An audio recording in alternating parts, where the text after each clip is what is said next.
Alright, so you've come to the right place if you're looking for information on your first film photography camera, what it should be, how much you should spend, and really the best way to get into this amazing hobby of film photography.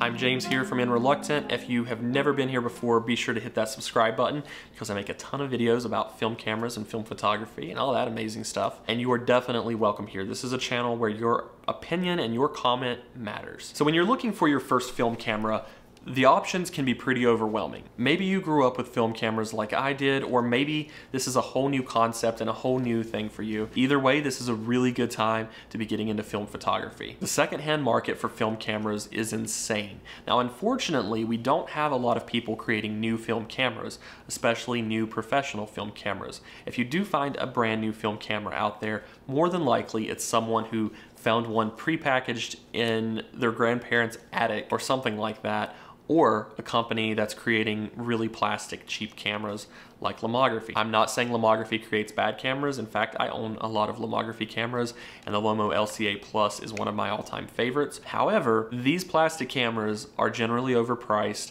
and they're more for hobbyists instead of for people who are wanting to take it a little more seriously and really get better at taking film photos. They're good cameras to learn on, but I think there's better options for cheaper prices. So your first film camera should generally be something that's pretty cheap and inexpensive. And the reason I say this is because film cameras can get very pricey when you're looking at certain models, especially if you're looking at those Contax T2s, Fuji Class Ws, Yashica T4s, or if you're really wanting to go all in up into the Leica range of cameras. But honestly, for me, I think that I enjoy shooting with a lot of other cameras more than I do sort of my more pricey ones. And one of those cameras is the Kodak Star Motor.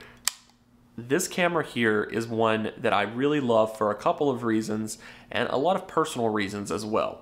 So I actually remember this camera from when I was younger because my parents had this camera. It was a camera that I saw around so much, and it was one that was just very common. I also later discovered that my grandparents owned one of these, and in fact this is the one that my grandparents owned. They actually gave it to me because they said they had no use for it.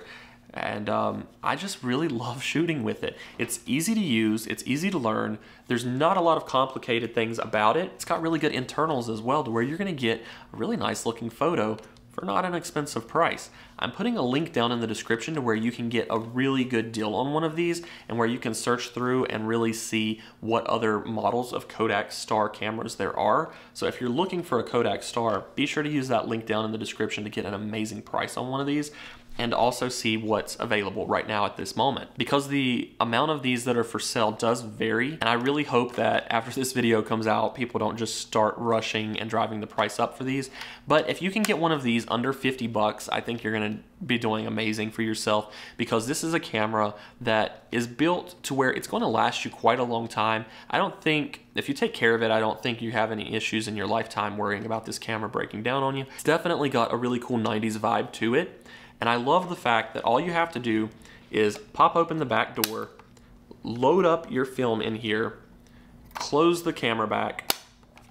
It starts winding the film, it starts taking care of all of that. One thing to note is you have to have the camera lens showing in order to take a picture. The camera actually won't let you snap a photo unless that window is open, but I think it's nice that that little window's there because it protects the lens. You don't want to worry about that lens getting scratched up or banged up as you're carrying this around, and you don't have to because you've got that little lens cover built in. By default, the camera has automatic flash settings turned on, which is cool because it means that it's going to detect the best situation for your photo. If you need flash, it's going to fire that flash off. If you don't need flash, it's not going to use it. So if it's really bright outside. If you want to use flash, like if you want to force that flash, you can still do that. You just have to hold it over and then press there. So it's one of those things you have to like do yourself if you want to have that flash forced. And if you don't want flash, you also hold it over to the other side with the no flash indicator when you snap your photo. It's pretty simple, very easy to learn.